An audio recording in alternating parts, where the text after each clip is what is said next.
Hey, what's up everyone? Welcome to my channel. My name is Lucy. I am an artist and I work out of Brisbane, Australia.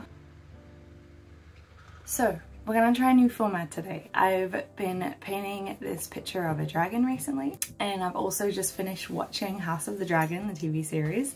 Yeah, come along with me, watch me paint, and I'll share my thoughts on the series. So I guess to start with, I'll just preface that for every exciting new TV series that's definitely fantasy based, I always get super excited about these kinds of things. But I generally get equally afraid that they're going to ruin it, just because the media industry can be very soulless and money grabbing sometimes.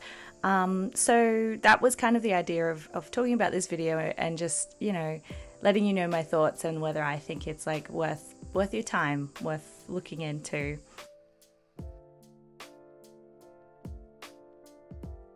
So House of the Dragon takes place in Westeros. We have heard of this place from the Game of Thrones series if you ever watch the show. If not, that's fine. And just for a little background context, in the, timeline of things in Westeros, we would count year number 1 is AC, which is after conquest, so that is the year that Aegon the Conqueror came with his dragons, and he basically was like, yep, I run this place now.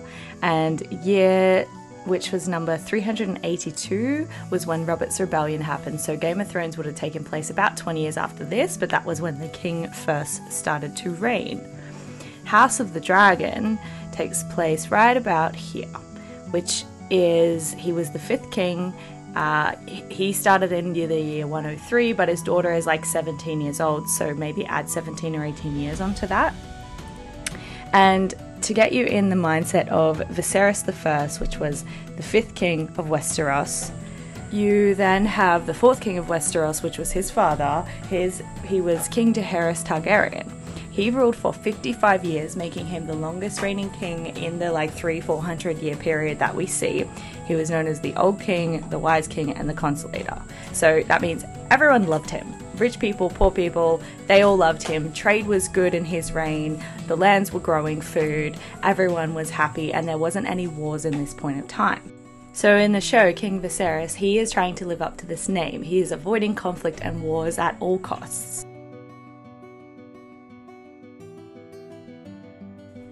So yeah, in case you didn't know, Targaryens they're human as far as I understand, but they do have this mystical connection with dragons. They are not the only house that has that, but a lot of the other houses stayed in Old Valyria after the Targaryens left, and there was a very big natural disaster that I think destroyed a lot of it, as far as we know.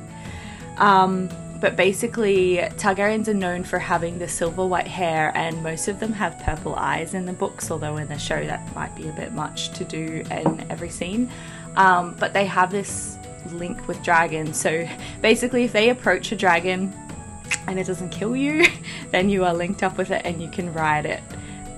Which is obviously pretty dangerous, and it's not going to work for everyone, but Targaryens are one of the few bloodlines that can do this, which is what does make...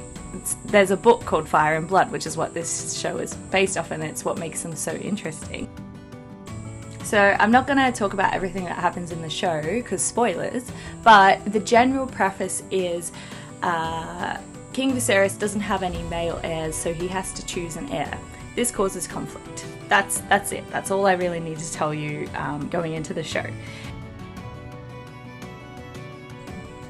So some of the best parts of the show is we had brilliant costumes. There was huge set designs that obviously had all of HBO's money behind it, which is really good. The acting was great. You have some child actors and some adult actors, and then there is a few time skips.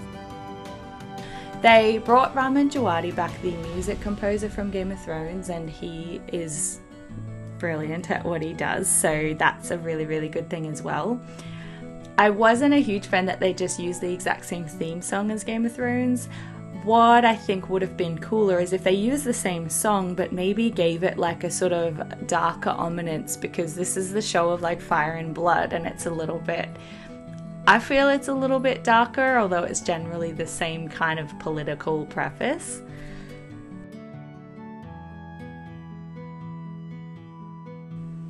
And absolutely my most favorite part, like the scenes that got me the most excited, were seeing the dragons be integrated into society. So obviously, like, the king of the land is a Targaryen, so there is going to be dragons and he gives them to his children. But you need to put those dragons somewhere, and you need to train them, and you need to feed them. And so they show a little bit of that, which I thought was really, really cool. And that's kind of what takes it from being just like a regular drama, like Bold and the Beautiful type of show, to an actual fantasy setting.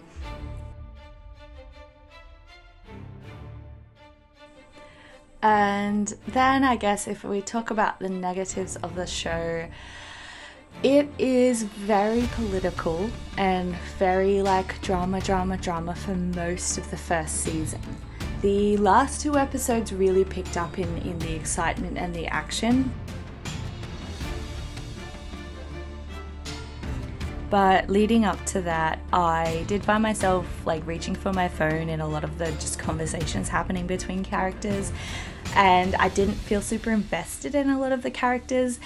In the very like first few episodes, it looks like there's a really clear black and white, like, oh, this person's evil, this person's good, but they do get more complex and you get a bit more grey areas again as the season goes on. And when you reach the end, you do understand why it is structured that way. So everything that happens in this season is setting you up for obviously what is to come, and you have to have all this information, because or else it just wouldn't really make sense, and it wouldn't make sense in the motivations behind each character. Another thing with the characters, so George R.R. Martin, who is the author of the books that the series is based off, he has come out and said that Daemon Targaryen is one of his most favourite characters that he's ever created, which is a pretty big deal. He's created like more than 50 pretty in-depth character stories. And he liked him because he is a bit chaotic, a bit uncontrolling, and a bit unpredictable. And that is exciting. And this is like a pretty prominent character in this TV series. He's played by Matt Smith, the actor, who was also like the, I think, 11th Doctor. And yeah, and he plays the role really, really good.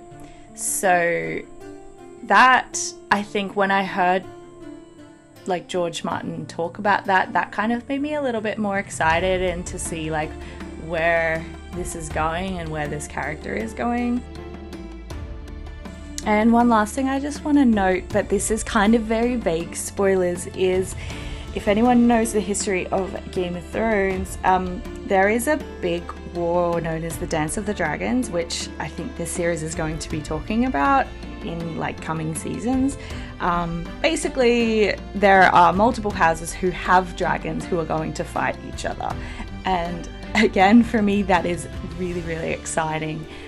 Dragons are the ultimate weapon. They can fly, they breathe fire, they have like big teeth and claws. Like, you can't do much. You can't build castles and stuff to hide from dragons. They can melt stone. So it's a pretty intense thing. And that's basically where the TV show is going, which I think is like intensely exciting. So yeah, I'm really, really looking forward to that. So my final verdict would be, yes, I would give it maybe 7.5 dragon scales out of 10. Go and watch it. It is a little bit boring at the start and you might have to push yourself through some episodes, but it is worth it at the end, and it's gonna get a lot more exciting in like the seasons to come. So yeah, worth it, I think. And very, very lastly, the painting that I'm creating here. So in the Game of Thrones books, there are tales of a dragon that is a wild beast. So it's not controlled, it's not in any of the cities. Some people have never even seen it, but it is so large that it towers over any city below it. And it is named the Cannibal because what else can a dragon eat if it is that huge? Whether we will see it in the show, possibly not, I don't know. But that's what the inspiration is behind this painting. Thank you for watching and joining me on this little journey. I'll see you next time.